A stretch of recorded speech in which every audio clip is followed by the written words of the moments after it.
I've read a lot of books, specifically a lot of self-help books. And once you start reading all of them, you kind of realize that there's a lot of overlap there. There's a lot of similarities and a lot of repetition. But you also learn what lessons are crucial, not just important, but crucial, and what's not. So here are the 4 biggest lessons I've learned after reading tons of self-help books for the past 7 years of my life.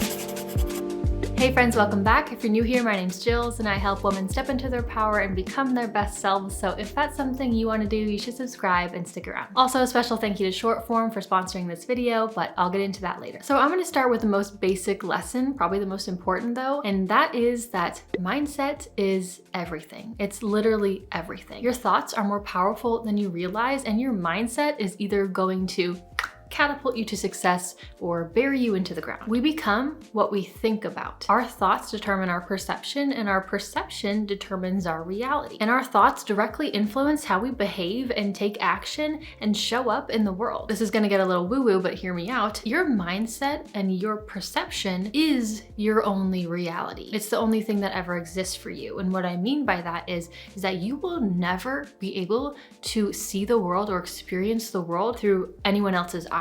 You will never have the same reality as your boyfriend or your neighbor or the girl that you met at the coffee shop. Our reality is the only reality because it is the only reality that we will ever experience. Why this is so important is that so many people think that just changing your mindset and your beliefs and your thoughts doesn't really do anything, that bad things will still happen in the world, that challenging moments will still show up in your life. And yes, they will. But the way you choose to interpret those events will alter your reality. It will dictate how you feel and how you decide to take action. And ultimately, it will be the biggest contributing factor as to whether you live a happy, meaningful, fulfilling life or one full of pessimism and sadness and struggle. Making real impactful change starts by changing your inner world. And it can be your greatest asset or the greatest thing holding you back. You don't have control over the outside world, but you do have control over this. You know, if you want to feel crappy, the perfect way to do that is to think crappy thoughts. Whatever you feel, it's because of what you're thinking about in that exact moment. So if you want to feel happy or however you want to feel,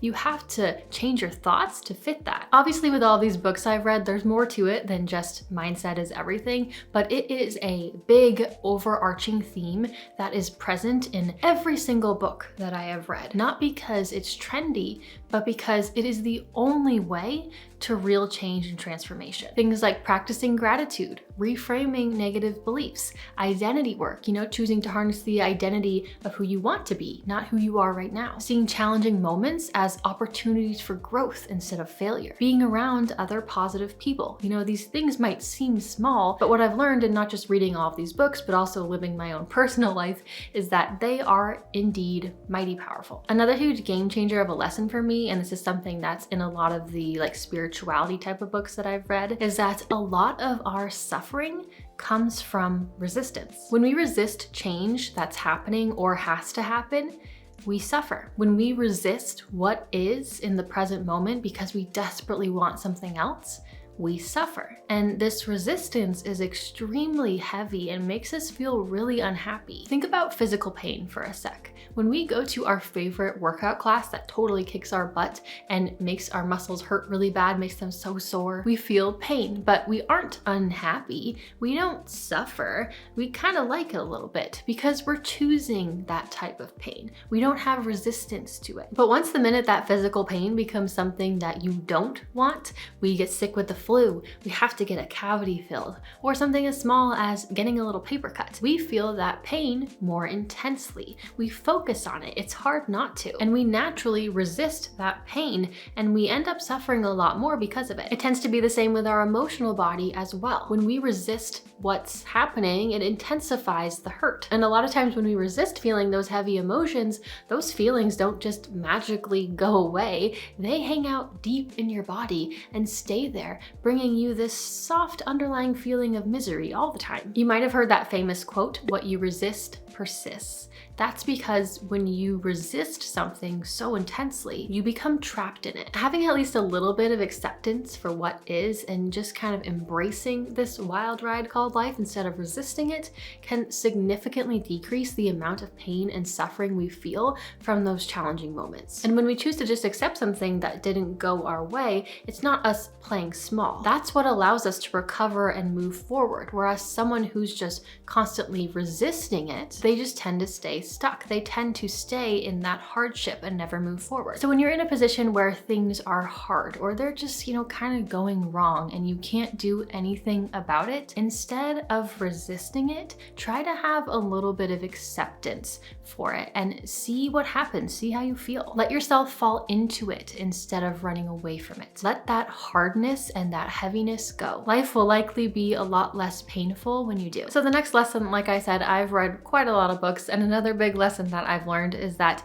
you can read and learn all you want, but nothing in your life will ever change until you decide to take action. I think a lot of people think that reading and acquiring knowledge is doing the work, and of course those things are important and necessary, but that's just the start. The real work begins when you actually try to apply it to your life and take action from that knowledge. That's the thing that most people don't want to do. That's the most challenging part. Reading a book isn't that hard, but reading a book and taking action, making changes in your life even when it's a little bit uncomfortable, that's how you start self-healing. That's how you start bettering your life. Knowledge in and of itself is helpful, definitely, but knowledge itself won't get you to where you want to go. It's the taking action part that actually makes those things happen. You can read thousands and thousands of self-help books, but if you're reading them and you're like, oh yeah, that's interesting, and then the minute you put that book down, you forget everything that you read and you're not trying to actually implement these learnings into your life, then there's not really much of a point of reading it in the first place. These books are meant to initiate some sort of change or action, but these books are not going to fix all of your problems. You are the only one who can do that. I think one of the hardest things about actually implementing what you're reading, besides the fact that, change is hard, is that it's not always easy to remember everything that you read, honestly, especially if you read a lot like me. And that's where today's sponsor, Shortform, comes in. I am obsessed with Shortform, so they make easy to read guides for non-fiction books, and it's basically like book summaries on steroids. And they cover a ton of different genres like psychology, relationships, productivity, and a whole lot more. I like to use it to revisit old books that I've read before when I want to get like a little refresher on it, but I don't want to obviously like reread the whole thing. So one book that I wanted to go back to, one that I read probably like 6 or 7 years ago,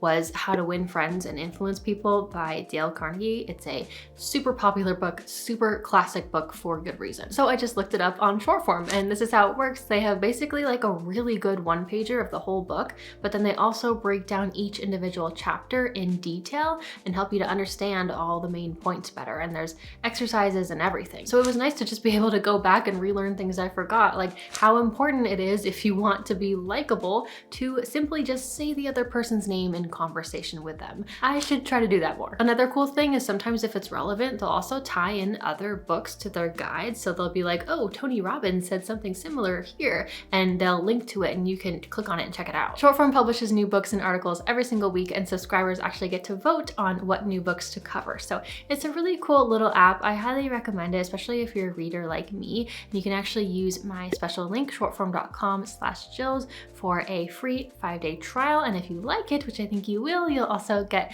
20% off the annual subscription. Now, the next biggest lesson I've come to realize is that nothing is ever really actually that hard. And this is actually a really big revelation for me. And what I mean by this is that you can basically mostly do anything you want. If you want to be a scientist, if you want to be a YouTuber, if you want to be an entrepreneur, if you want to be a really good guitar player or a really good chef, or you want to have 6 kids and run a farm, I don't know, it doesn't matter. The point is that anyone can learn the skills they need to be successful, as long as you show up every day and keep doing it. That's it. That's where it can get harder, continuing to show up. That's what 99% of people don't do. We think that the road to becoming something great or getting really good at something or doing something cool must be so hard. And sure, like there's gonna be some bumps in the road, but if you follow that road, then most of the time you will eventually get there, as long as you don't turn around once your excitement starts to fade and your motivation starts to dwindle. Now, that doesn't mean that it's a bad thing to change change direction and turn around, to change your goals, to decide that you don't want to pursue something anymore. Sometimes that is the very best thing you can do. You don't have to finish everything you start, especially if you realize that it's not in your best interest anymore. But so often we just get overwhelmed with the thought that things will be hard that we don't ever really start, or we turn around once we have one little bump in the road. For example, writing a book. Writing a book is a big endeavor. You know, becoming an author, that's a big thing. That's a cool thing. That's a lot of people's like secret goal. But if you just wrote one single page every single day for a year, you'd have a book. If you just keep showing up and writing, eventually you will have that book. You will be an author. And there will be so many people who have been dying to write a book that didn't ever start because the mere thought of it was just so daunting to them. Sure, not everything is just a walk in the park, but it's also usually not as hard as we think it'll be. So what did you guys think of these lessons? Let me know. I would love to hear your comments and hear your thoughts below. I hope you enjoyed this video, and if you did, you'll probably also really like this video right here. You might want to go check it out. If you like this one, you're gonna like that one too, probably. So I will see you over there, or I will just see you next time. Thank you so much for watching. I appreciate it. Bye.